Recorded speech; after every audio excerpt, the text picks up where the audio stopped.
2 years to figure this out. And he said, the more you run after money, the more it's going to run away from you. If you chase money, it's just going to run away. Because what happens, right? You get greedy. What would you both say about a student coming from Africa, Europe, Asia, and they want to come to United States for the purpose of studying? Would you advise them to do university directly or to go to start the community college? Because the sad thing is people underestimate what's available there. I think it just depends, what these community colleges are willing to offer. It's definitely an area where young people in general spend a lot of money on. It's where clothes and food. Why people don't have the money is because they are spending it on things that they don't necessarily need. Like a $2,000 phone. Like $2,000 phone? yeah, There's like $2,000 phones. They eat out all the time. They're like, oh, I'm not a good cook. How much money am I spending? Just look at where your money's going. How much money is in, how much money is going out, where can I cut the corners? And then you'll see the results. But nobody asks a question like, how do you stay poor? You are watching the Fortunate Mindset Podcast. Taylor, I know we said we have to be starting with a quote for every single episode, right? So this episode is really particularly important because I've been really waiting for this guest for really, really so long time. And the topic that we're gonna talk about today, it's something that's gonna help a lot of people in different area and Yeah. aspects of life. So I would say this: the most addictive drug is making money doing something you love. Well, What do you think about that? that's definitely addictive. It's something that a lot of people can be addicted on. If you love something Yeah. and you're making money from it, it makes you love it even more. And you want to stay on that and keep making money from the thing that you love. Yeah, of course, it can be a drug. There is this really etiquette, like I would state that this is so huge, and I take him as a mentor. His name is Alex Armozy. Is it something like we pay for every lesson with either time or money, and we use the currency we value least. Yeah. And what is the currency we value least? That is time. Yeah. We don't really, most people don't really value time, but it's the most valuable thing that we have. So based on today's topic, where we'll be talking mostly about financial education, how you can manage your finance, how you can manage your business. And our guest is a civil engineer. That's right. So as a person being in a real estate, because it's really going to the same way, how do you feel like people should go into getting a house? Should they start buying land, build a house, or they can already go buy a already built house and make a deposit and start paying every single month the mortgage? There's all sorts of different ways to approach that. I think the best way, if you initially want to get a house, just to start, you can buy a house that's already been built. But if you were looking for a dream home, a dream or a house where you're gonna live for a long time, and because you can get a house for 5 years and then sell it and then get another one. But a dream home, you want to really build the way you envision yourself, living your life with your family. Okay. That's what I would say. Hey, everybody. Hope you're doing great today. So, welcome back to the Fortunate Mindset Podcast. Here we have an amazing moment that we about to have here. Our new guest is really somebody that we've been waiting for so long time, and we want to talk about a topic that most people don't even think of touching on.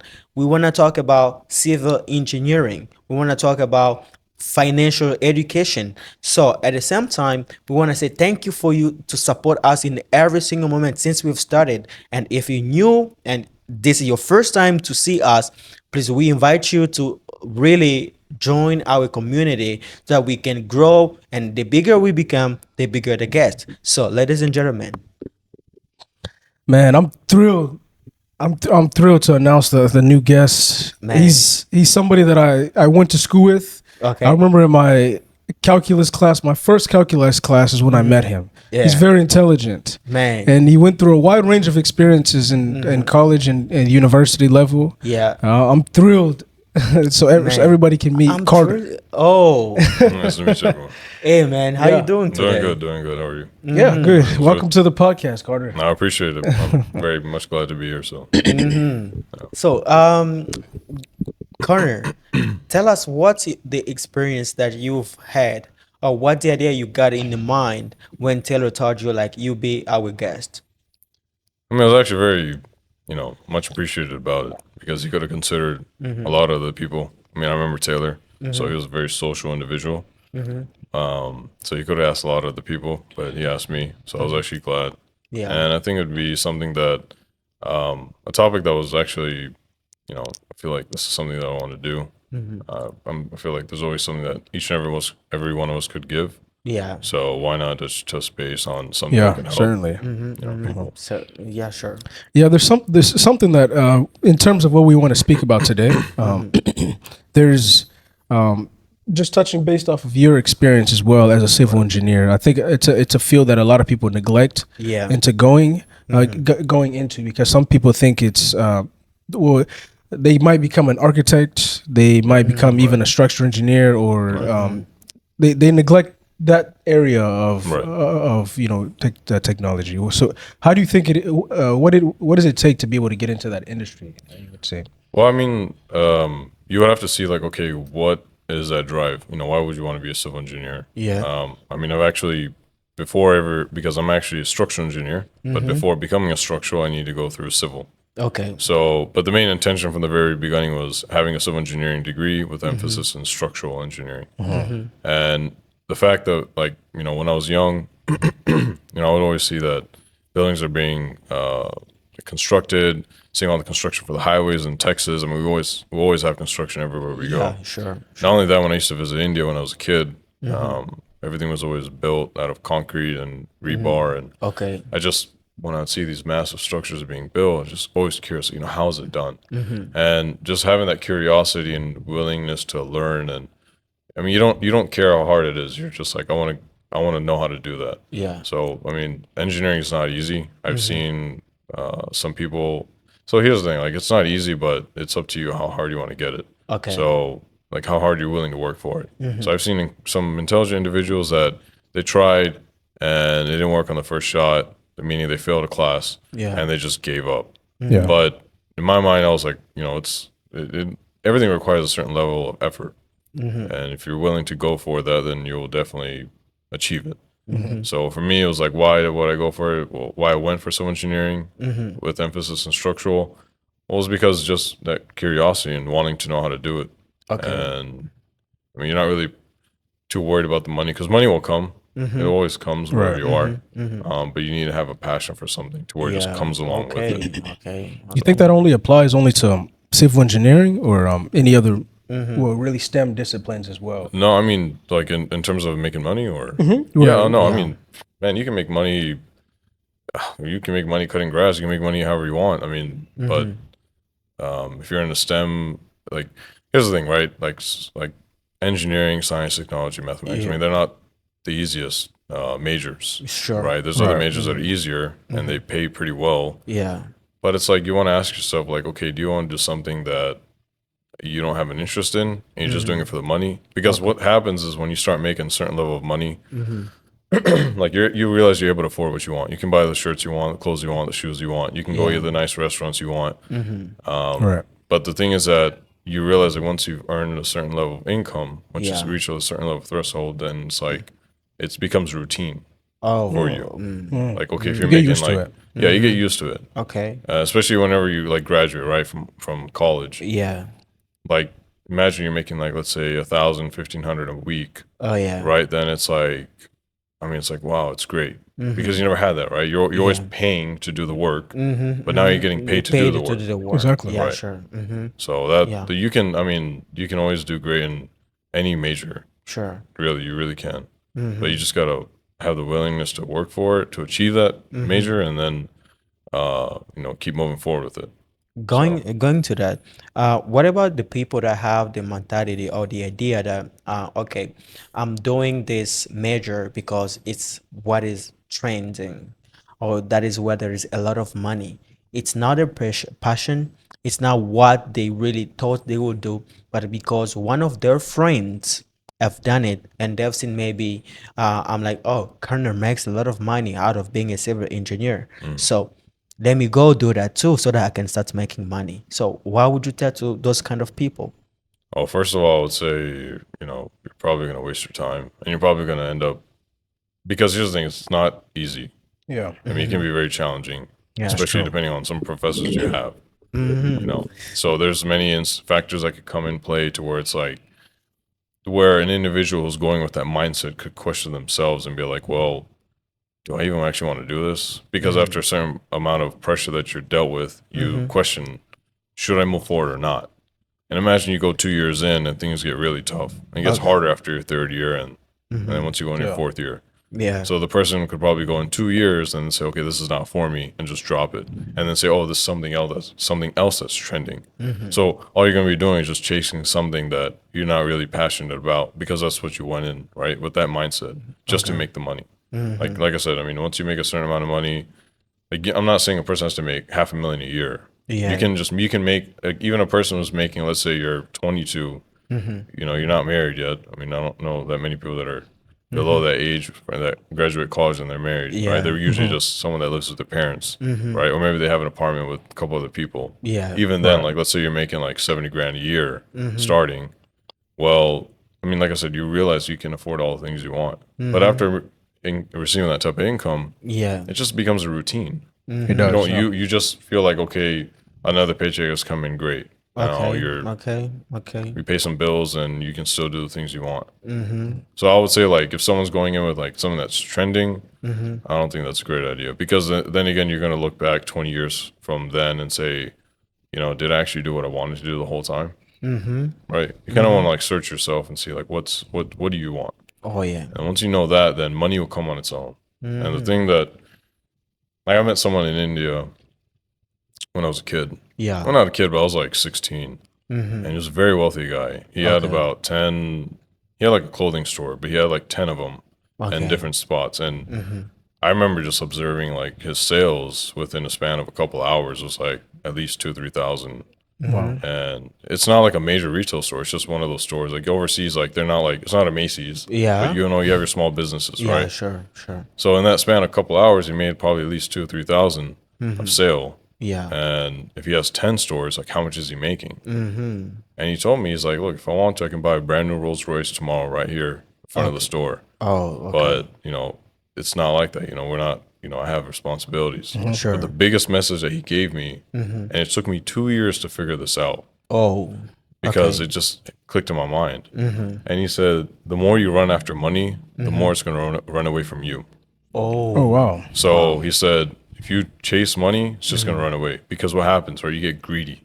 Oh. And I realized that, let's say, for example, you're a businessman, right? Yeah. Or you want to go for engineering or whatever, but you become amazing at it. Yeah. And you're not doing it for the money, you're doing it for the passion that you have for it. Okay. And you're going to develop these types of skills, and your heart's going to be into it, to where people are going to be just willing to throw that money at you in order to provide the services for them. Yeah. So that's where it's at. Yeah. That's so deep. I mean, so you say it took you like 2 years to understand what that wise man taught you. So if I don't run after money, what should I do instead of running after money? Because if I run after money, the money is gonna run. Away. It's going to like, go away. It's gonna go Because away. sometimes you get greedy, You're right? getting and you just lose greedy. it. So what can I do instead of running after money? Just focus on the work. What happens is, if you focus, let's say, for example, you want to be a businessman, right?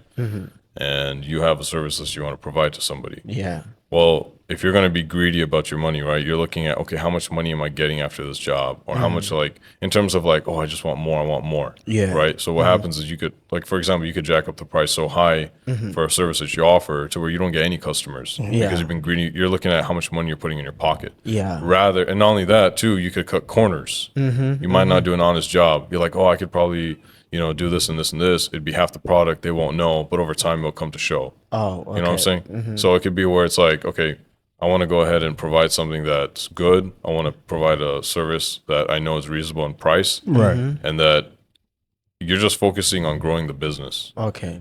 And what happens in turn is that the business will grow, and when the business grows, what happens? Right, your income Right. grows. Your income is grows. also Right, growing. so it's just like don't chase it. And why it took 2 years, I honestly don't know why. It actually took 2 years. It's just I was just in the car one day and it clicked, It clicked. Oh. and I was like, because I never understood. I was like, what does he mean by that? You know, like yeah, we all want to make more money, Yeah. but like, you know what, like what does he actually mean by that? And then it just came on my own, and I was like, wow. So I remember like, and that was like, probably like 10 years ago or 11 years ago. He told me about it. So for the past 9 years, 9 years, it's just been in my head, like, and I've never forgotten it. Okay. I never forget him, like what he was wearing, like how he told me, how he talked to me. I mean, I remember it so well, yeah? but Yeah. it was like, It's good. it was amazing to hear that though. Yeah. I mean, so let's dive into a specific area where I think a lot of youth, and not only in America but just all over the world, really go through. Whenever you want to choose a university or choose a college, you typically try to aim for the best, the biggest, the brightest Yeah. universities that's out there. Yeah.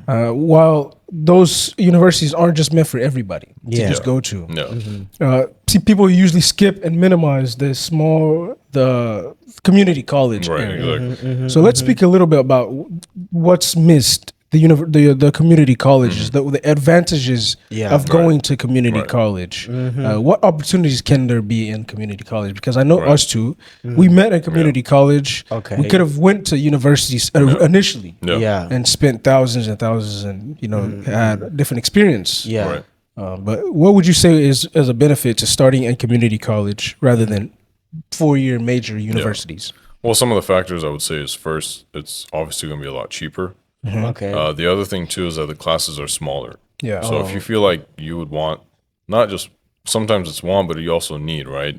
Some people like they just need a little bit more one-on-one type feel. Yeah, Or sure. basically like, you know, you don't want to be a crowd of 100 and they don't remember who you are. Yeah, It's just, sure. you know, you come into a class and you're only listening and then you're leaving, and how much are you actually taking away with you after that class? So if you're trying to have some more more experience directly with the professor, be more like connected with your classmates as well. So that's another thing. And I would say the third thing is that the one thing that I've seen, I shouldn't say fact because I mean it can always change for someone, but one thing I've noticed, and I was at community college for about I think like 2 years or so, Yeah. because they offer so many classes that would transfer, and I was like, this is okay. fantastic, Yeah. Okay. and why not save that much money? And Right. and it was great. And so the third factor would be the professors that I've seen at the community college. Yeah. They were professors that were retired from the university. Oh. Yeah, so they had Okay. like 20 years, 30 years of Yeah, experience. experience. Yeah. I've had a Yeah. professor that was a graduate from John Hopkins, Yeah, same. Harvard, Yeah. and Harvard, Yale University. Yep. Oh. Okay. And I mean, like incredibly intelligent. And I was like, why are you here? You know, like just curious. And he's like, well, I'm retired, man. Like I don't want to be at the university and doing research. Like okay. I make my money, I'm fine. And I was like, well, imagine like you have all these great professors that are there. Yeah. The classes are smaller. It's a lot cheaper. Right. And not only that, it was close to the house too, because usually community colleges are spread out. Yeah. Right? They have 5, 6 campuses. That's true. Okay. Over the metroplex, so it's not as hard for you to get there. Yeah, there's a good chance of it being closer to you. So there's all these factors that I saw, and I just took as much advantage of it as I could. And to know that I was actually making the right decisions of taking those classes was, well, when I went to UTA, Yeah. I would always, every semester before, I would sign up for the classes that are coming up. Like let's say it's December, Yeah. and I have to get ready for classes that are coming in spring. So what I would do is I would go talk to the advisor. I Yeah. would set up an appointment with him or so, and just say, hey, look, I'm trying to take these classes at your community college. Yeah. Are these going to be accepted or not? Okay. So he That's would have the smart. name, like the class number and name, and he would verify, yeah, we will accept these. Some of them they will say no. But then again, it changes some semesters as well. Oh. So where you ask for this semester, will you accept it? No. So you take all these classes that you feel like you can, and then you ask about that same class that they rejected, let's say in spring, Okay. but now they're willing to accept it in fall. or summer. Oh, So I've okay. noticed that. Right. Okay. So you don't just like give up and drop because they said no once. Maybe try again. Try And they again. might change their curriculum a little to what they accept. So those are the things that I've noticed that like, okay, well, the advantage that I saw in community college and just Certainly. knowing that is that the right decision I'm making.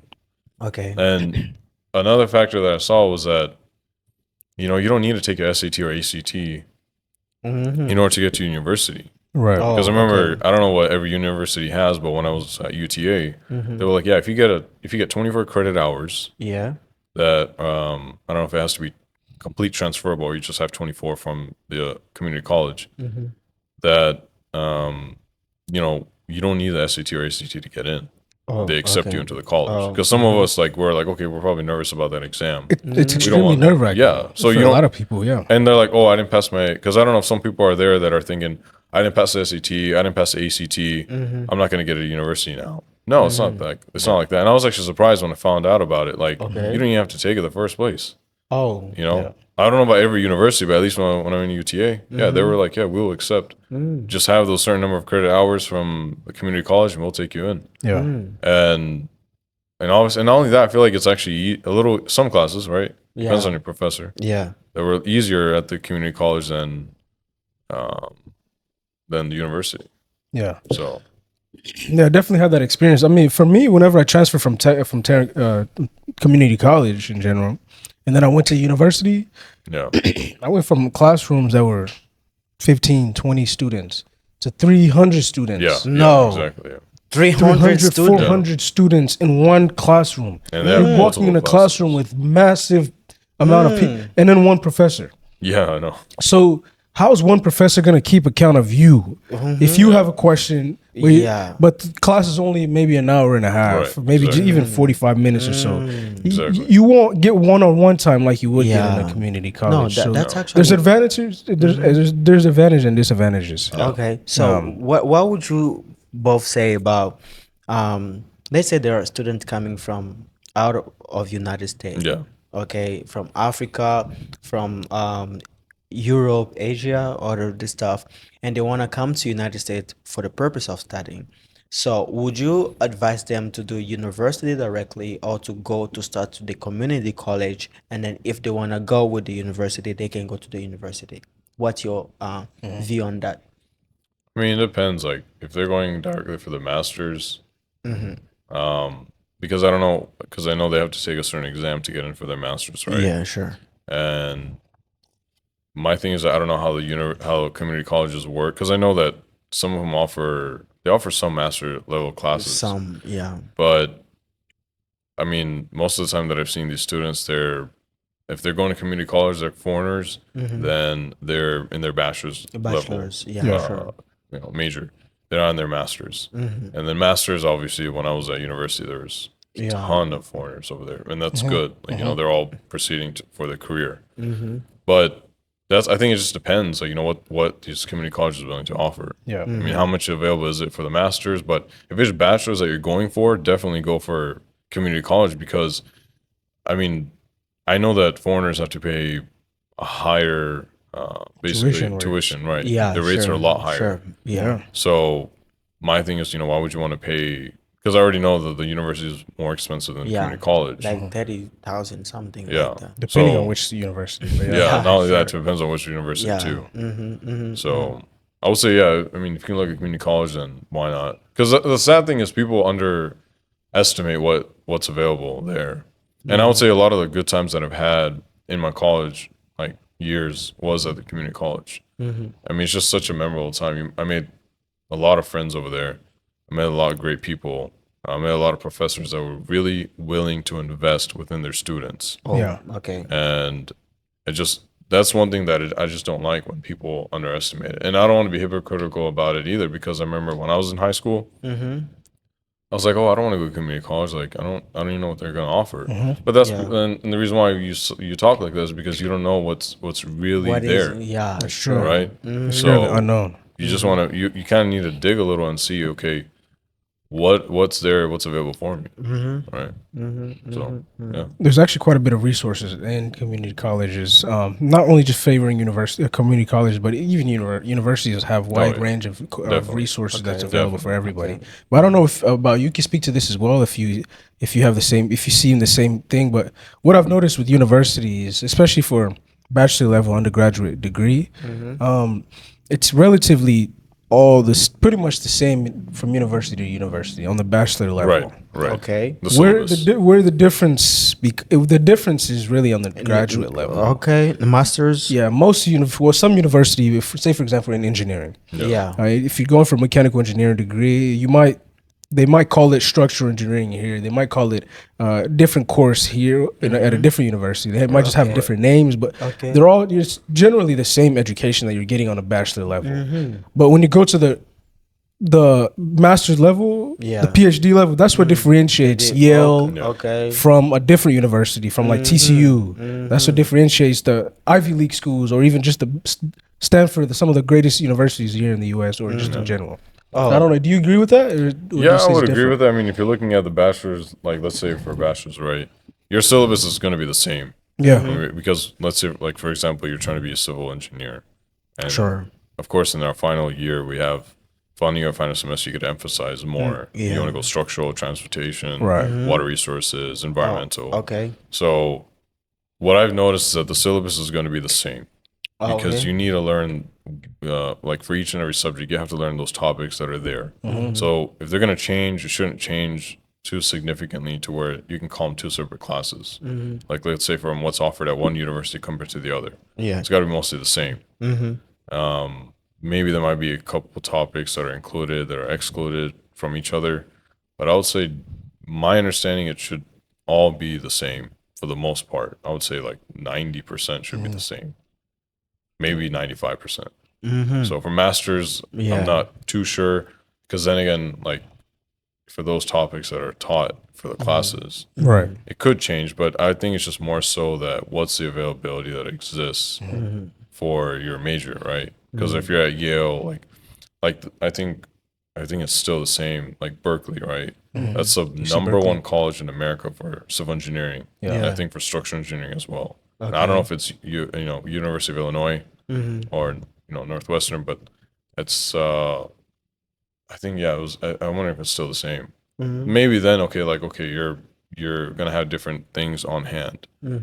So, but if you're just going to like colleges that are universities that are like let's say UTA, or you're going to let's say Texas Tech or so, there shouldn't be too much of a difference. And not only that, I will say this, that your professor is really the one that can make a big difference in your career. Oh yeah. Because I've had professors that are incredibly smart, and it's like they're like when you find them, they're like a gem. You don't want to let go of them.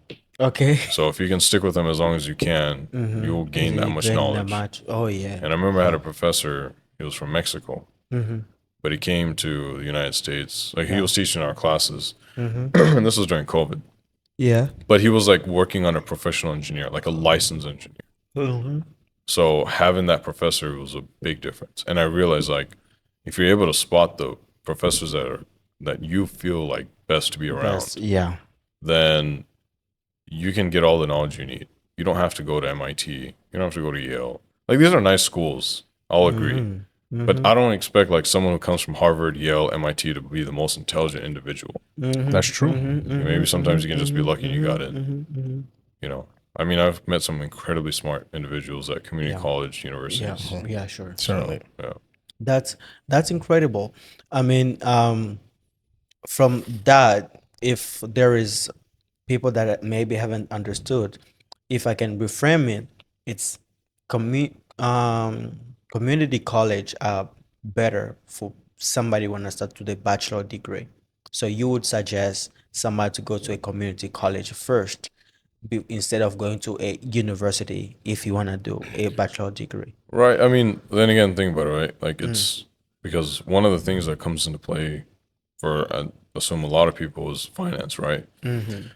So if you're getting a full ride into a university, then take it. Don't lose Okay. it because That's it's true. free, right? Yeah. Yeah. That's free Don't lose money. that. They're giving it to you. Yeah. Okay. Definitely take that, please. Oh, okay. But if you are, and the reason why I'm saying please is because why would you go ahead and go for something like, okay, you go to community college when you have a full ride to, let's say it can be UTA or UNT, or it can be UT Austin, Yeah. or Texas A&M. Mm-hmm. Take it. You know, Okay. they're giving it to you. And if you have multiple options, just look at the best one that's Yeah. there. That's Okay. true. Don't worry about how hard it's going to get because everything is going to require that effort. Yeah, sure.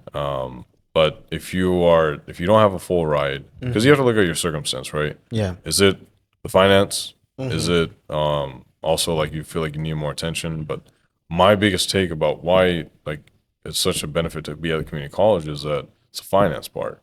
Oh yeah. Because I feel like some people they give up on college because like I don't have money, and you can always you can always find some other means about it to get something just almost as good as you going to the university.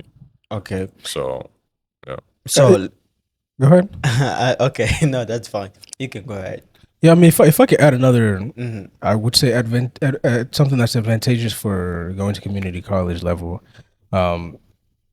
Essentially, every major that you choose, you have these core curriculum classes that you have Exactly. to take. Oh, okay. There's history, there's English, and then there's arts, or yes, pretty much these courses, government. Yeah. That every major, whether you're an engineer, whether you want to become a doctor, lawyer, anything, you have to take these courses. Oh, So whether you go to the university, 4-year university, you're gonna have to take these. Yeah. Whether you, Okay. you start at the community college, you're gonna have to take these courses. courses. So why not take them where it's cheaper, yeah, where absolutely. you get more attention, and then build a foundation, and then go on to the university. So that's just I just think that's a more advantageous route. Oh, that But sounds good. like Carter said again, if you do have a full ride scholarship to go to university, Go. take it. Yeah. Oh, okay. Yeah. So let's dive a little bit into your career. Okay. Right. As a civil engineer. So what does it take to become a civil engineer? Like I said, definitely for sure you need to have like you should have that desire to actually go for that major, right? Like my desire was for like knowing how to design a whole entire building, learning how to, design like structural elements that are there to support that building. And it's just like I said, you have to have that drive. Okay. Drive and like it's just a desire. Because like I said, it's not easy, but it's not impossible. It's not like it's overwhelmingly challenging. It's not like that. But you're gonna have to put effort for it. And once you finally have attained your degree, then it's being at the office at the firm, wherever you work, right? It's gonna be you're gonna learn a lot. Let's say that. What I learned in like 6 months, so my first 6 months at the engineering firm was incredible because I realized that just in 6 months, from where to where I went, what I was able to do. Okay. And you have these people, you have project managers. It also depends where you work, but you would have project managers that are willing to invest in you, and they want to see you like grow. Grow. And if you have that heart to like take that knowledge from them, but not only that, you're gonna have to put the effort in as well. Sure. Right? Because okay, let's say for example you're there for 8 hours or 10 hours. Yeah. It's gonna be like where you need to have the productivity of, let's say if it's 8 hours, you need to have the productivity of like 12 in there. You're gonna have to really push yourself and work hard. Sure. And it's gonna get stressful for sure.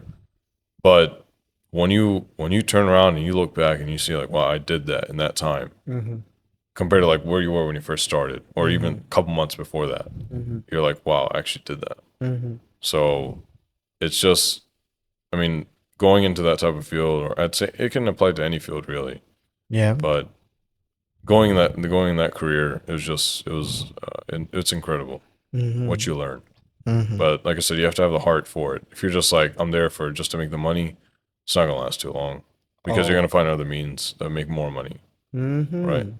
So Yeah, so it's definitely better to be there. For passion. yeah, Oh, I'm willing to sure. learn. Sure. You know, So it's talking about that because when we talk about civil engineer and construction, yeah, others that people saying people working under the sun, the heat, sometimes under the cold, sometimes it's when it's middle raining of the night. in the and- middle of the night, you have to be there because maybe let's say you're building those highway and stuff, and you need to be there during the night when there's not too much traffic for you to be working.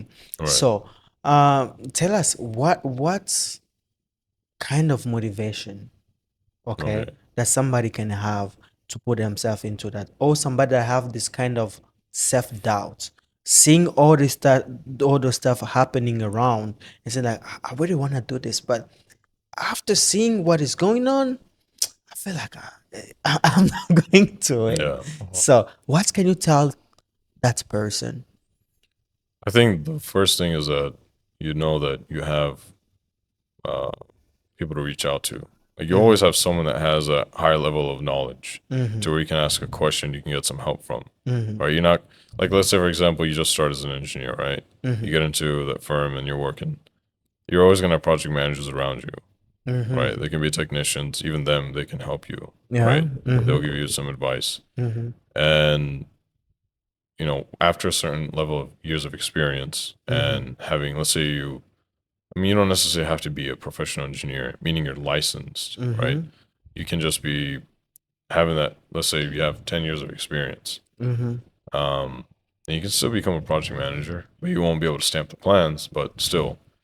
But long story short is once you reach that level of experience, then you'll have that confidence to actually take on that work. Okay. Now, it might take you, like, let's say, for example, someone gives you a big job. It might seem a little, I guess, like there might be some doubt, within yourself about it. But you just got to know that, okay, there's always somebody there that I can get some help from. So you just got to be having that willingness to learn. If you're willing to learn and you're willing to go ahead and reach out to others to get something done, then it's going to get done. But if you're like, oh, I can't do it, then you already stopped yourself right there because mentally Right. you've told yourself I can't. Yeah. And that's it. So, Mentally. Yeah, that's great, man. Yeah. That's great.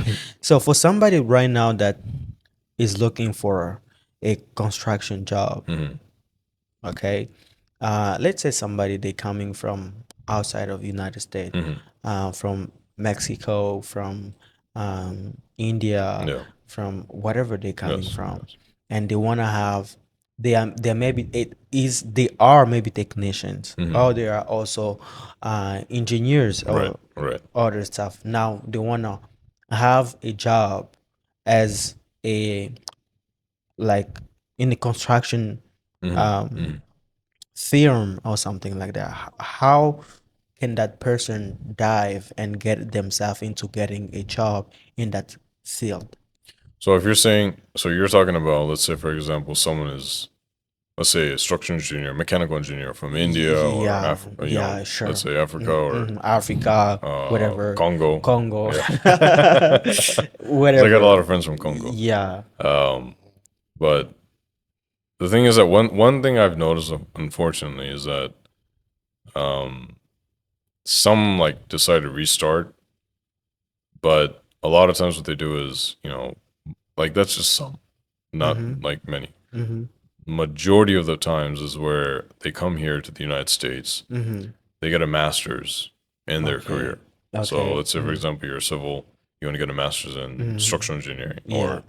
or you want to go for environmental engineering, transportation engineering, right? So they get their master's, and then after that, I feel like they're much more able to find a job, Yeah. Okay. right? Because now they have a degree from the United States, right? They've been around Okay. for, let's say, 2 years or so Yeah.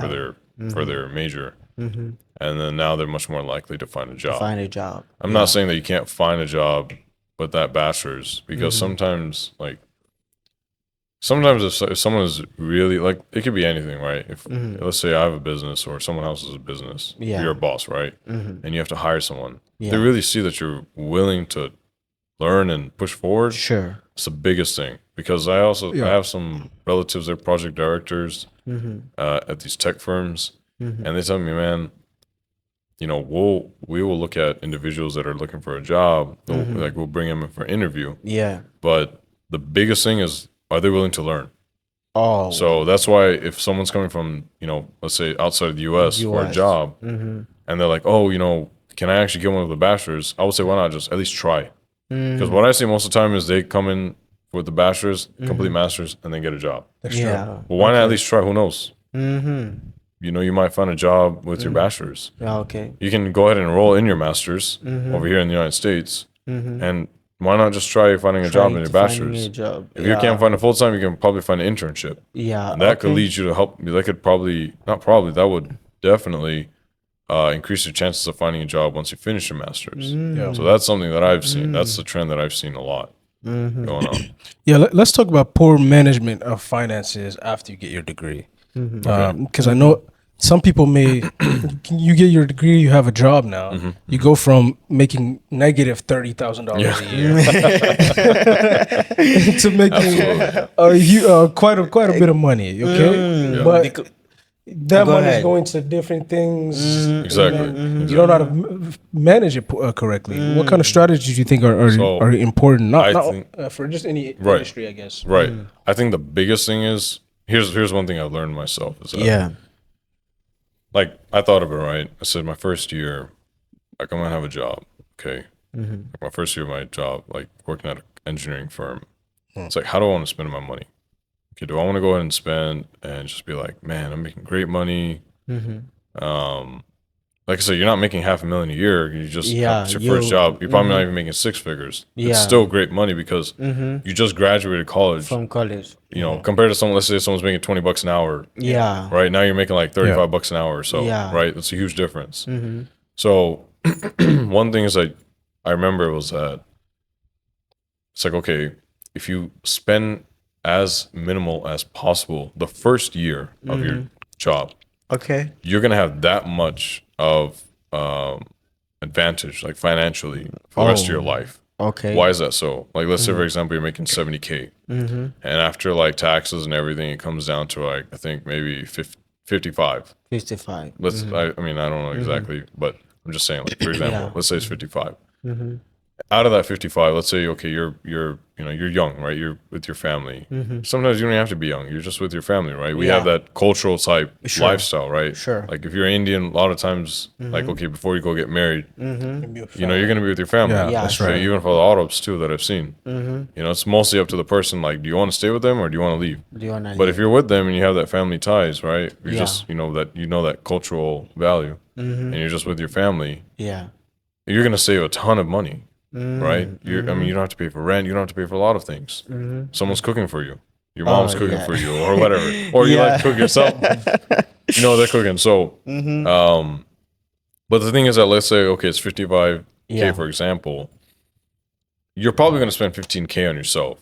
Like you could, let's say you give yourself 15K to spend, which is a good amount, Yeah. right? If you actually think about it, unless you're buying out like Gucci, you know, No. clothes and No stuff like way. that. No So way. let's say you give yourself like, okay, I want to spend 15K. Now I got $40,000 in my pocket at the end of the year. And if you actually look at how many people have $40,000 in their pocket, it takes them years to achieve that. Yeah. Why so? Because they don't know how to spend their money, and not only that, they have a lot of responsibilities. They have kids or so. Right. So when you actually tell someone, "Yeah, I got 40K racked up in the bank," Yeah. it's there. And then you'll be like, hey, he's there, more money. Yeah, he's got you know 'cause- Like you got the app, like you got you look 40K. imagine you look at your bank balance, like okay, I got $40,000 and it's only my first year after working. After working. That 40K is going to be that advantage that you have for the rest of your life because you have that there. Okay. You hear what I'm saying? Like let's say for example now second year comes. Now you're more valuable because you have a year of got- experience. yeah, sure. You're making 80K. And let's say for example you have about 60K after taxes and your Medicare, whatever it Yeah. is. I don't know. All the lists because I know there's a couple things. Medicare. Yeah. Your Your 401k or whatever. Stuff. Yeah. So let's say you're at 60, right? For example. Now, okay, you want to tell yourself, okay, I want to spend 25 grand a year. Now, at the end of the year, you have 35,000 plus that 40K. You're at 70K now. Yeah. Right. You get what I'm saying? After like third year, let's say you're at $100,000. And then if you want to get into real estate, okay, now you have enough money to go ahead and start to get into real estate as That's well. right. That's right. But it's just like telling yourself like, okay, at least for the first year. Yeah. And I think it's pretty fair, like 15K for the 1 year. Yeah. Right? Like you don't need to be buying like $1,000 watch or $1,500 sneakers or anything like that. You just tell yourself, okay, I want to spend like let's say 15 out of 55, right? I mean, let's Yeah. say that's roughly like maybe 30% or so, Mm-hmm, a little less than that. But the main thing is you can just give yourself a percentage. Okay. 15 out of 50K, 55, right? Mm-hmm. I mean, you have that there. Yeah. Then after that, you can spend a little bit more. You can jump to 25 the next year. Mm. But the main thing is just be patient for at least 1 year, and 1 year will fly. It will fly. It won't right. seem like it at that point, Mm-hmm. but after like 2 or 3 years working Mm-hmm. at a firm or so, or different firms, or however you want to do it, Yeah. let's say a 3-year career. You look Yeah. at the first year and you're like, man, it's already done. I'm already on my third. Okay. I would say that's definitely a strategy that helped Yeah. me a lot, just to be able to start investing in real estate. Because Yeah. the first year, whenever I got the engineering job, I didn't invest in anything. I was just really just trying to save and then just accumulate Okay. money. Okay. But then the second year opened up. I was more flexible, Yeah. and then I was able to then begin to allocate funds into creating an LLC, creating a business, and creating a structure, and then being able to fund the business Yeah. initially. Yeah. So you guys have mentioned about savings and other stuff, but if we go on internet, we see all a bunch of people don't save your money. Saving money is the worst thing you can do with your money. When you save your money is now growing, and all of Robert that. Kiyosaki. Yeah. Rich Dad I Poor Dad. mean, yeah. So he's one of them, but there are so Right. many people talking about that. Right. So what can we tell to people that are listening to us Mm-hmm. or watching us right now? Like, do you think like saving is a great thing to do, or once you start getting being paid Mm-hmm. from your paycheck and start just take the money and start investing it like right away? Well, I mean, the thing is that before you can start investing, you need to have some capital in hand, right? You need to have some money in hand. You can't just go buy a house if you only have like $5,000 in your pocket. Yeah, You need to have a certain level of cash in your hand. Now, I'm not saying for an individual to go ahead and just, just save their money for the rest of your life. No, that's not the point. Right. Your money will depreciate over time. said, Today's yeah. $10 is different than the $10 that you're gonna have in the next year. It could be even 6 months. Yeah. Especially when 2024 kicked in, I was like, "What's going on?" Everything like I don't know why. I went to the grocery store and I was like, "Man, everything's expensive." No way. Yeah, it was okay. just, I just felt like as soon as the year started, I was like, "Something's off, man." Like, Yeah, inflation is just insane. yeah. So, like, here's the thing: save your money to do something smart with it, right? Okay. Like buying a home. Your value is going to increase with the market value, right? Yeah. So you're going to make that money on the equity. Like you buy a home. Let's say, for example, you buy a home for $350,000. Yeah. And the next couple of years, I mean, especially in Texas, like the past 2-3 years, it grows so fast. Yeah. So imagine like it goes from 350 to let's say even 450K Exponentially, yep. in a span of 3 years, 4 years. You made $100,000 living in a home. Sure. And not only that, you're paying back that money to yourself because you're paying off that loan, right? Yep. So the thing is that like, save your money, but to the point where you can actually invest with it. Don't keep it in the bank because that value will drop. Depreciate. What they're saying is right. Don't save it. But that's only in terms of like, okay, you have the ability to invest with it. Why are you saving it? Do something smart with That's it. right. Don't just save, and then forget to Yeah, invest. save for an actual reason. Save for like you can actually do something to where it's gonna pay you back. Oh. That's what it's gotta be. Oh. Yeah. Oh. That's brings me to think of now. Okay, it's great to save for a moment, being right, and There's a then point where you gotta take gotta the use it. money and go invest. yeah. So let's say now that somebody says, okay, I don't know how to start saving my money.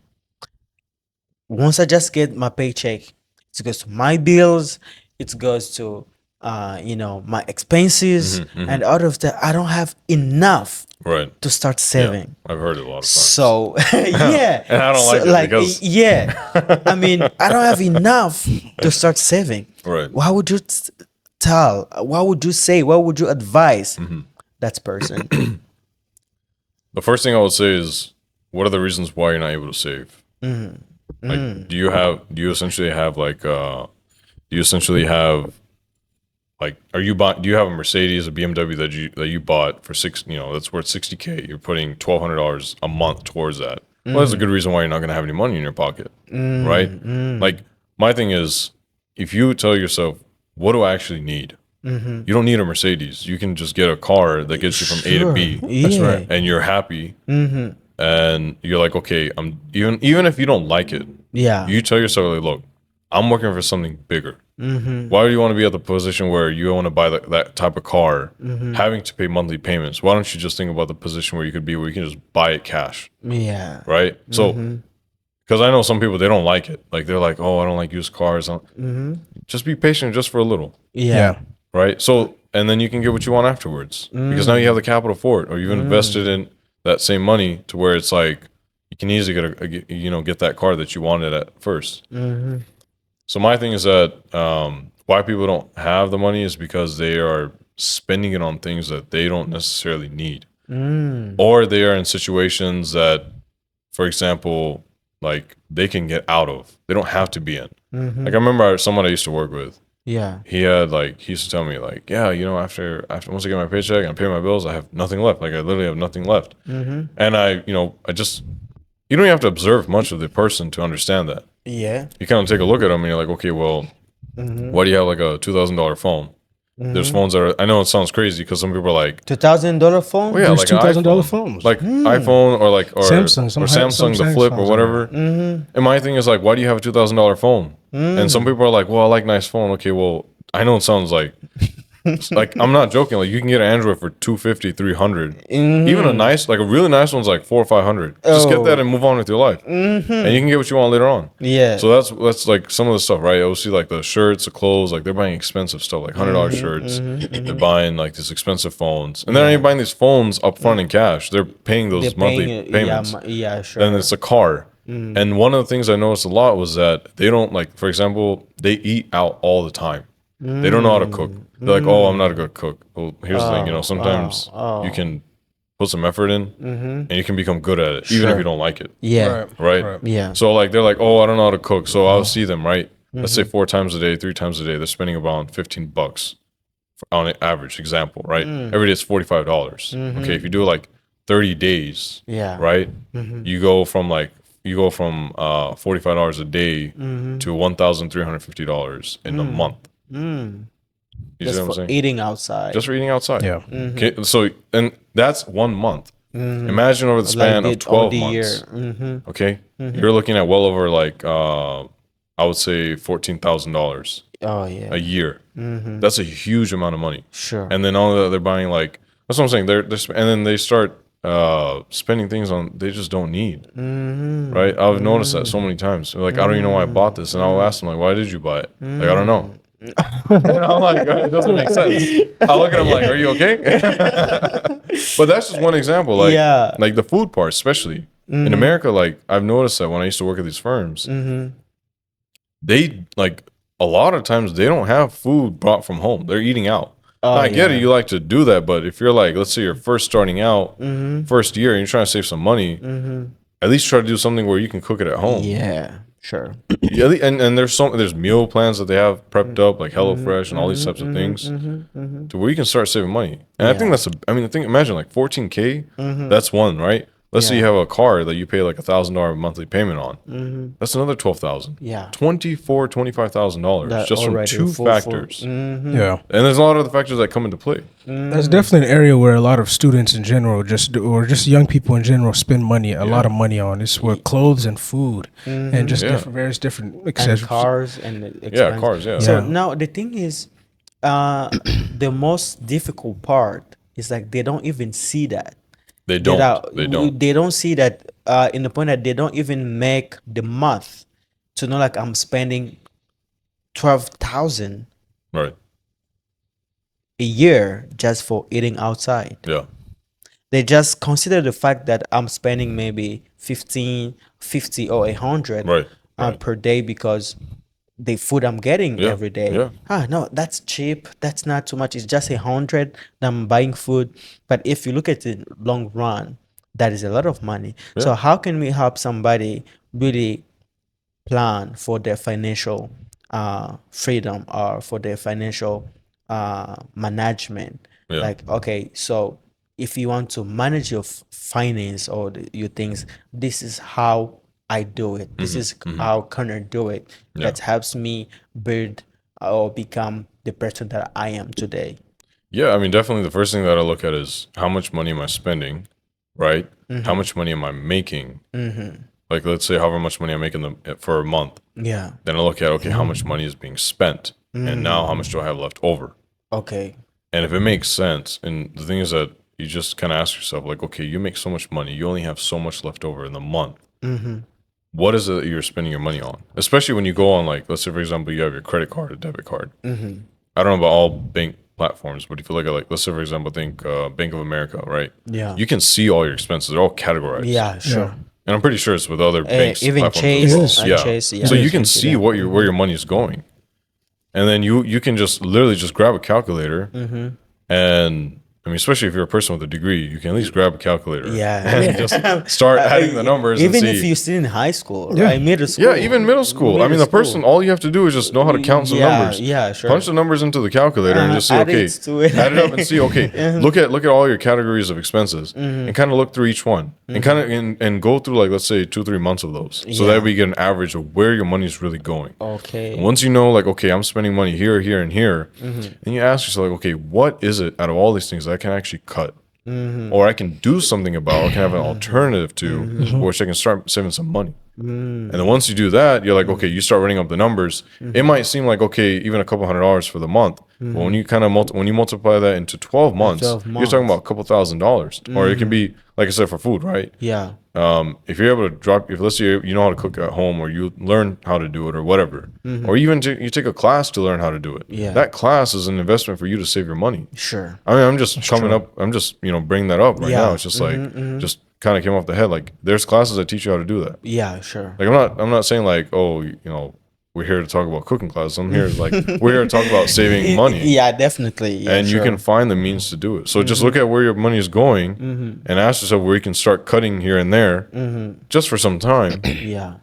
to where you can have more money saved More up. money saved up. And if you Yeah, do that sure. for a couple of years, it will make a huge difference to where you can actually go and invest with it.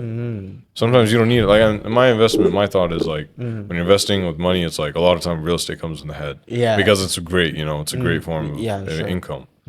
But it's just that just look at where your money's going. How much money is in, how much money is going out. Where can I cut the corners? Yeah. And then you'll see the results. But you gotta, and here's the thing, like sometimes we cry like, oh my God, like I can't give it up. Like I just can't. And then if you're with that mindset, then you're not really gonna get Netflix much. subscription, I can't give it up. Yeah. I mean like Netflix is $14 a month, right? Yeah. I think. So that's okay. But I've seen people spending money on dumb things. I'm like, just like, why do you even need that? Yeah. Like one of my buddies, he went, he got some nice car. And I asked him like after a year, I was like, man, I can't believe you bought that car. He's like, yeah, man, I can't believe I bought it either. Like I just got in that feeling, like I was like, man, I want to enjoy my life. I'm young, this and that. And I'm like, well, he's like, yeah, well, I want to sell it now because it's too expensive and I can't afford it. So, and here's the thing, like in Indian culture, there's at least where I'm from, there's a saying where when you're young, you work hard. Yeah. You're gonna be happy when you're old. Yeah. But the guy who slept when he was young cries when he's old. Wow. So when you're young and you're sleeping, you're gonna cry when you get old. Yeah. But you work hard when you're young, Then and you'll be sleeping when you're old. Talk about it. Wow. That's powerful. That's big. That's powerful. That's so deep. Yeah. Yeah. I mean, so going to the same one. So actually, we're going to be ending pretty soon. So, what's about a person that most of their expenses are not even on themselves, Yeah. I've but seen it's more into other people? Yeah. For instance, okay, they have family that are Dependents. not dependents, Exactly. that they depends on them, right? A person that have family out of US, maybe they have to work and then send money to their family, or some family living in the same Exactly. still in the Right, US, right. but they depending on that person. So they take that calculator, they go to their bank account, they see like most of their money is not even in the For them. clothes, Yeah. is not even in the car, Something nothing else. else. It's just good like, point. I sent to Taylor, I sent to Connor, I sent to Mordecai. Yeah. So, Yeah. yeah. So, Right. what would you say about that? Because those people depend on Yeah. them. Absolutely. I mean, my thing is that look, there's 168 hours in the week. Let's say you're working 40 hours a week. Yeah. Sometimes as an engineer, yeah, you'll work 50. Okay, that's fine. Yeah. That's, you still have like, if you have, let's say you do 40, right? Yeah. You still have 128 hours left. You sleep, let's say 7 hours a day on average. Okay, well, six to 7, to where basically Yeah. you pull out another 48. Okay, now you're at 80 hours of the week that's left. You've slept, you've worked. Yeah. Okay, let's say you put another 20 hours or so for eating and driving. That's a lot of hours of So driving. you and still eating. have 40. Huh? That's a lot of hours of driving. No, and no, eating. hours driving, getting ready, like whatever, right? You still have 40 hours left. Okay. Right. So why can't you get another job that's part time? Pull in that 20 hours, and then not only that, you're still left with 20 hours for your own leisure. And if you actually put in reality, like how are you actually putting 20 hours every single week for leisure? No, you're not. You actually really need like most of the time we have fun on our Fridays and Saturdays, Yeah. Sundays, and for how long? 5 hours. Yeah. 4 hours, 5 hours, 4 hours, whatever it is. So you're not even hitting 15 hours of leisure. Okay. So I don't know how a person can't say I can't work another job. There's always some means to where you can go ahead and work extra time. Yeah, sometimes like, okay, we have a kid. Like I've noticed some people like they're single mother or single father or whatever. Yeah, it is. sure. Then it gets kind of hard, and that I understand. But if there's some way where maybe you can have like if your parents that could probably help you, Yeah. or sibling or whoever it is, someone you know you can trust, they can help you to where you can actually pull some time out Yeah. and you can get the extra work. And I know it might sound crazy too, but it's like Yeah. let's say a person is sleeping 8 hours a day. If you were to just cut that to 5, which I know for some people it's hard, It's hard. but if you don't have to do it forever. If you let's say you because and not only that, yes, how like sleep affects your health. Yeah. But if you know you're healthy and you take care of yourself, Yeah. and instead of doing 8, just cut it down to 5. Now you have 3. You do that for 5 days. That's another 15 hours. Somehow you find another 5 hours of means. You can get you can work another 20 hours in and get the extra money coming to your pocket. Certainly. So you kind of, because one thing I noticed, like I remember I had a professor / tutor. He used to tell me, he's like, I used to tell him, I was like, I don't have time. He's like, it's not about you having time. You got to make the time. You got to find the time. That's right. Oh yeah. So I was like, okay, let's start cutting from here and there. So if I'm sleeping 8 hours, for example, cut it down. Even if you cut it down to 6, Yeah. You still have like 2 yeah, hours. you still have 2 hours. And in a week. You In the got, week, like, that's like 14 hours. 14 hours. And Yeah. that earlier, what I was saying was only for the 5 days. Meaning you sleep 5, 5, 5, 5, Yeah. for the first 5 days. And now you sleep 8 hours for the other Saturday, Sunday. Yeah. So it's just like you kind of have to know how to make that time. Like my thing is what I've learned is that if you really want it, you're gonna find some way. Yeah. Oh yeah. You can't just make an excuse and say, "Oh, I'm not gonna go and achieve it." No, if you really want it, you really want it. Like you're just willing to work hard for it. You don't care about what's the work, like the work that's required for it. You're just looking at you got to get it, and you're willing to work as hard as you can for it. You will get what you want. Yeah. But if you're like, because unfortunately I've had like friends, like even though they like, let's say for diet, right?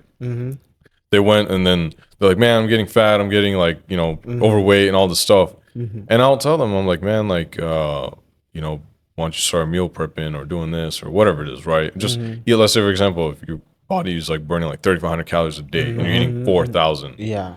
I mean, these are some big guys that I know. So I know they're burning like heavy, Yeah, like not yeah. 2,000, but 3,500. Yeah. Yeah. If you just cut like 20% from here and there, Yeah. you'll start losing weight on your own. You don't have to go to the gym.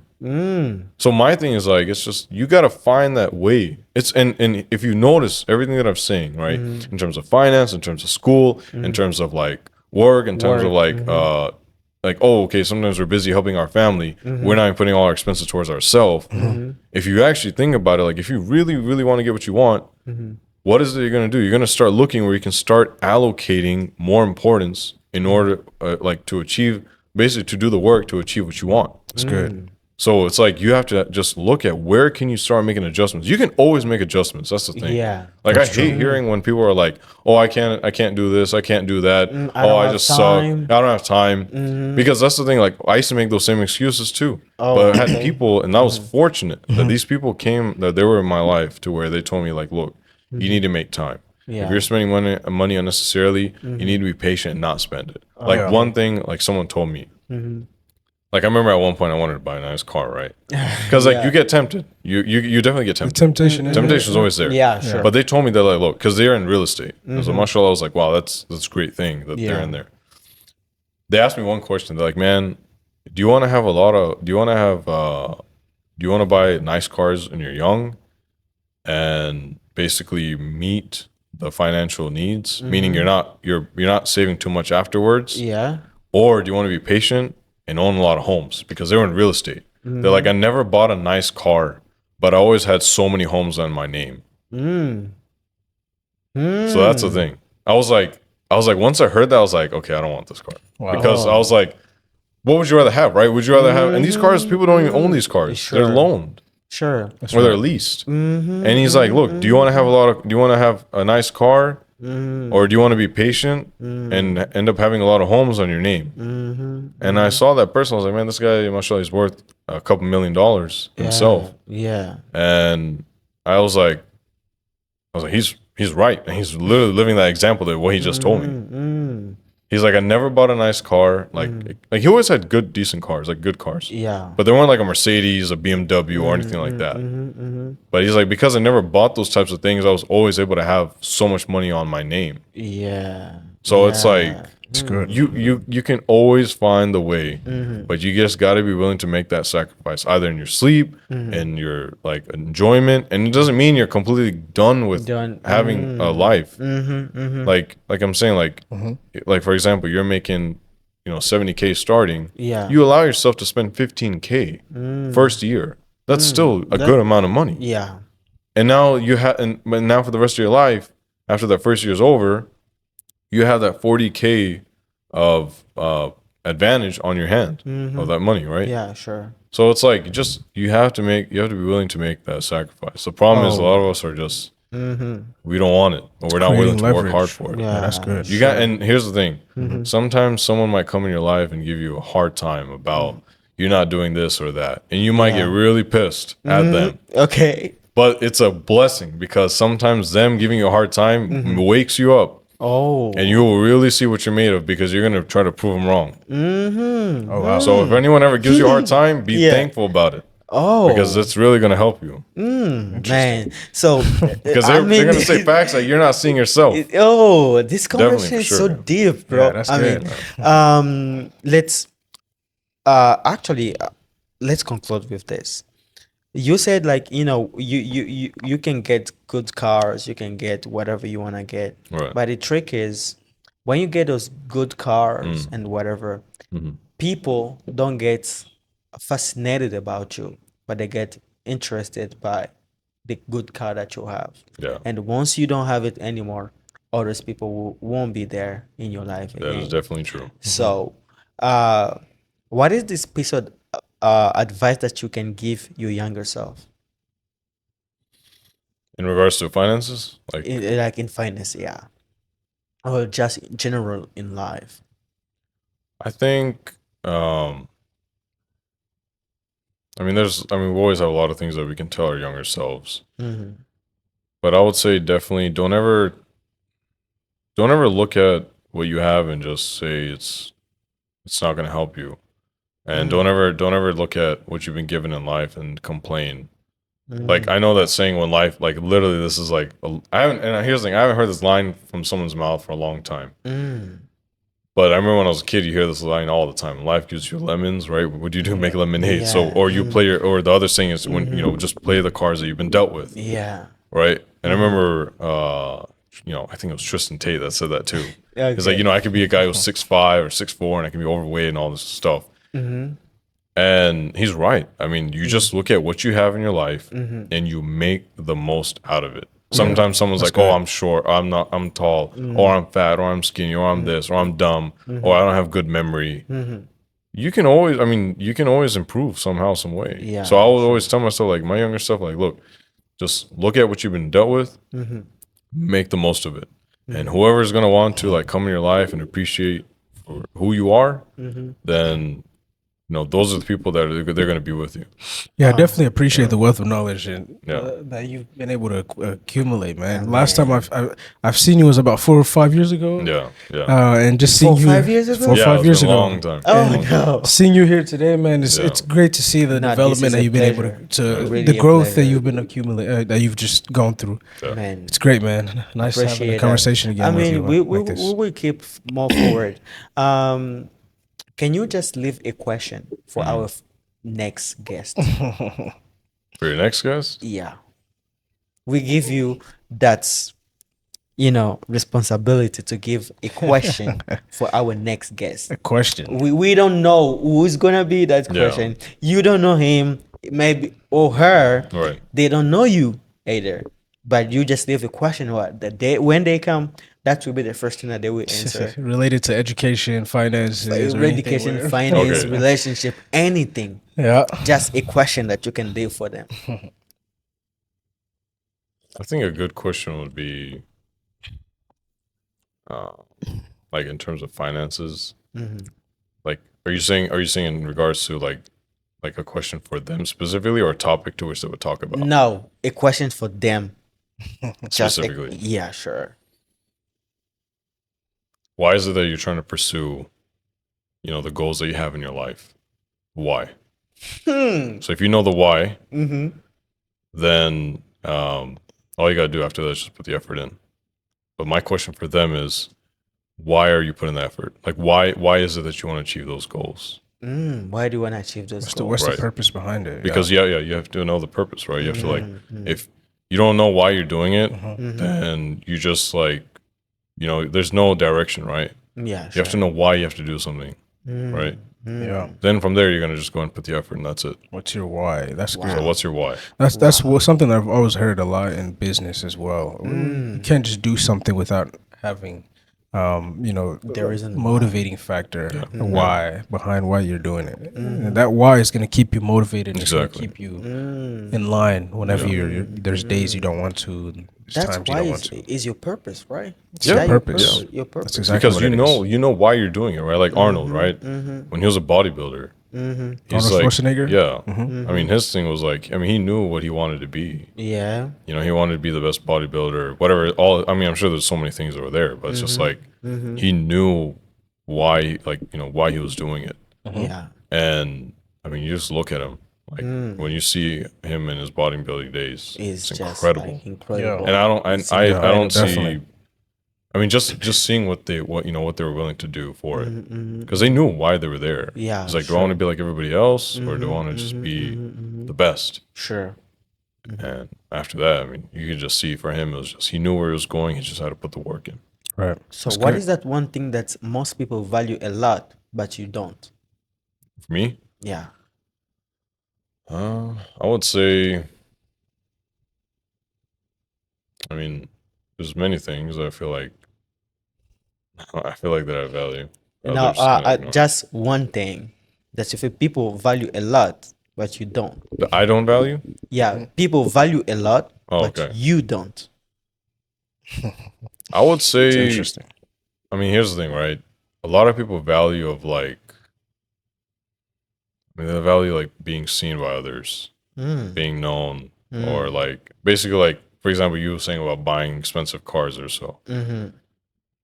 And my thing is that like a lot of people are doing it just to show off. Yeah. And my thing is that like I don't agree with that.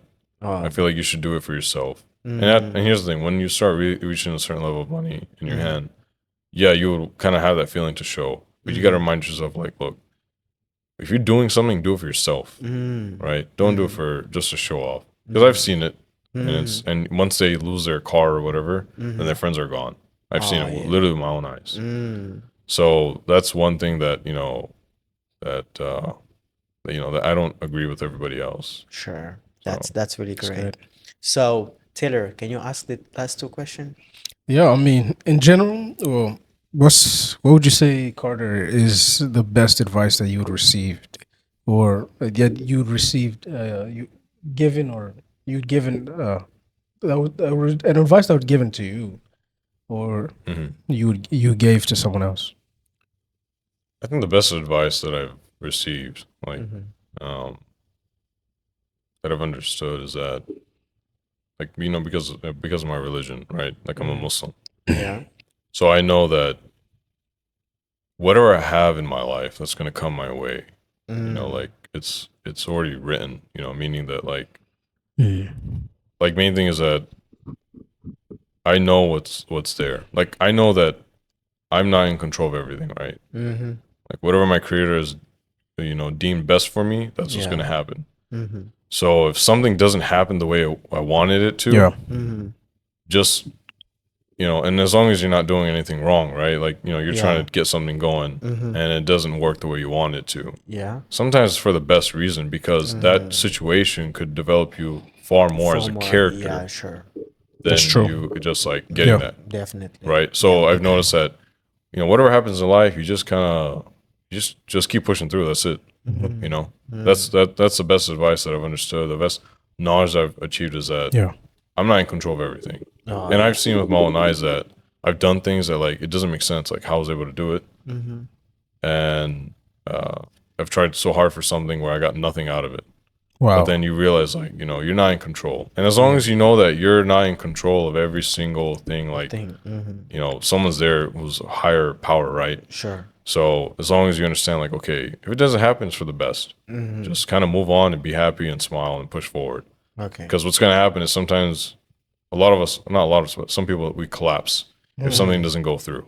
So the best knowledge that I feel like I have is that I'm not in control of everything. I That's just true. got to do my best, see where it goes, and just smile and keep pushing forward. Yeah, a lot of people do hit rock bottom when something doesn't work Yeah. out. That's true. They get an F. Like some people are straight A students. They get an F Yeah. one time in their life, and they're like, "It's over for me." I mean, I've seen like you kind of see people collapse in sure. college. Yeah. It's insane. Collapse meaning like they kind of have like a nervous breakdown or something. Oh yeah. But So, what would you say is the worst advice that you've heard? the worst advice that I've heard in my life. Oh, God. I mean, and like, I would say the worst advice. It's kind of hard because I met people who said a lot of things. Well, one of the worst. I mean, it's hard because, like I said, there's so many things that people have told me. But worst advice could probably be that. I don't know. It's very hard to pick on. I mean, when you're around, I a love lot, this moment when somebody start now getting into their mind, thinking Like, what's the about worst what thing was someone's- yeah. What has someone said that just really didn't? Oh, you know, didn't help people work are out? like, Wasn't like some people are like, just screw it, like I don't want to say the actual word because I don't know if we're allowed to say that on the podcast, but What is it? like people are like, just F it, man. Who cares? That's the worst thing because okay. like you just like ask whatever, and sometimes we're all like that too. Like I'm probably like that too. Like, oh man, like it's fine. But like if it's like let's say for example you're going in for an exam and like you got to study and work hard for it, so you can pass and get a Right. grade or whatever. Yeah. But some of these guys that I've met in yeah. class, they're like, F it, man. Who cares? Just get it done and we'll see what happens. But like, you can't say that for something that you didn't put the effort in. Yeah, that's a bad Like when I mindset. was, like when I was saying like earlier, like whatever you get in life, like, you're not in control of it. Like I was talking about from a religious perspective, that's if you do your job, meaning like your job is there. You have to do your job, right? Sure. And then after that, you're like, okay, I leave it. Like even like Habib, right? Yeah. Habib, like Nurmagomedov, the MMA fighter. He's like, I remember in one of his videos, he's like, a lot of the fighters, they get worried. They're like, man, what's gonna happen? Am I gonna beat the guy? Conor McGregor. Yeah, the one who fought Conor he beat McGregor. him, yeah. Just engage all the top elites, mashallah. Yeah. And he's like, look, he tells his fighters, like, look, man, you just do your best, do your job, do your things, and Allah will take care of everything. Yeah. There's a higher power there. So it's like he just does that. So he just, he tells them that. And if you look at him, like, you can always tell he did his work. Yeah. And he won every one of his fights, 29-0. It's incredible. And even the fighters that are there with him. Yeah. So that's my thing, right? When someone's like, F it, like, oh, it's just, just forget about it. I don't care. We'll just see what happens. It doesn't work like that. Oh yeah. You got to put your effort in, and then you just leave it. Oh yeah. Don't even go with the mindset like F it, because even if you let's say you put the work in, like let's just F it and go knock it out. Because what happens is you could tell yourself that you could give yourself that leniency in terms of the effort that you got to put in at that moment. Like you can put the hard work in. Let's say for example to study for an exam, but then when right before that exam you say, I'm gonna just F it, man. Let me just go and do it and see what happens. You might just be like a little bit more lenient as you're taking that exam. Meaning, if you were to probably get, let's say, I don't know, 100, if you were completely full flexed on it, right? But now you go like, yeah, it's just effort. Who knows? You might just go down to an 85 or a 70 Oh, okay. because you told yourself like, okay, now I'm just like, yeah, it's whatever. At that point, don't say it's whatever. Certainly, at that point, yeah. it's I'm gonna achieve the best. Sure. Once you're done with it, then it's like, okay, Wow. now let's see what happens. All good. right. Thank you. So we would appreciate good. this. And for everybody that has been following us since the beginning, we thank you so much for being until this moment. So we say, see you to the next episode. If this is your first time, just hit subscribe and we see you to the next one. So stay blessed and All right. see you.